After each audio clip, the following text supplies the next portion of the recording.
Hello, I'm Senator Mike Enzi. Recently, I heard from many of you who contacted me online and through my office concerned with the student loan debt that our children are being saddled with.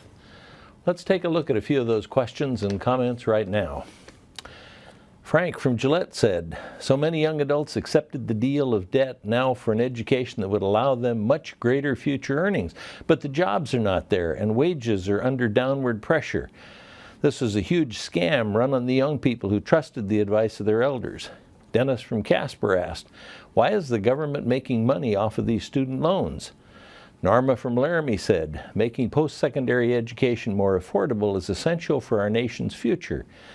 Justin from Buffalo said, graduating with no future job, burdened with $80,000 in debt, hardly seems right, yet nothing is ever attempted to help these people.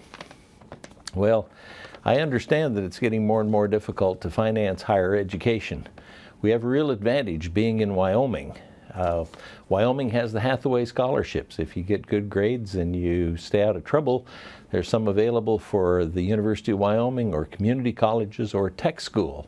And those can be a tremendous help.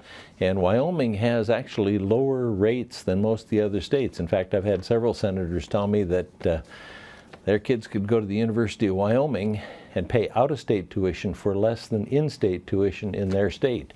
So we're fortunate that way, but people have to plan for it.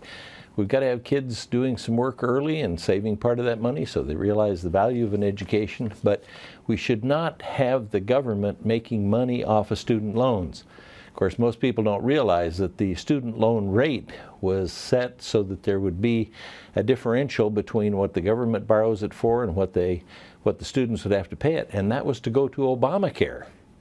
So once the people started figuring that out, of course, then the other party said that, well, maybe we need to reduce that rate in half. So they had a proposal to reduce it in half, which was still allowing the federal government to make money, but only for those new applications for students and only for 6 months. Well, that's not much help on a 4-year education.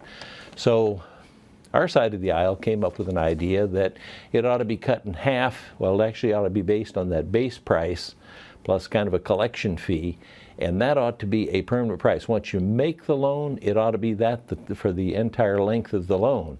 And we got that passed not as a 6-month deal, not as a 1-year deal, but as a permanent deal. Of course, there's still some loans that came before that. There's even a provision in there for you to consolidate loans. And if you consolidate loans, there's a new rate that's available. So there is some possibility for relief there.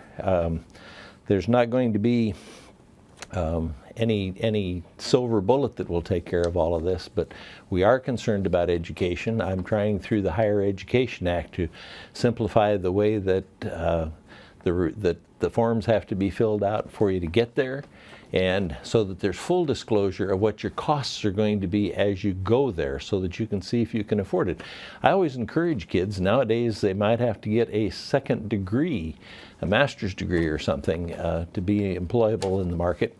And you can pick some exclusive university for that last year to get that master's degree, and that might make a difference in saving some money.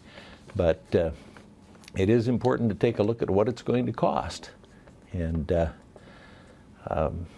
so if you've got any suggestions for ways to make it better for students, I'm into that. So if you want to stay up to date on what I'm working on for you here in Washington, make sure to follow me on Facebook and Twitter.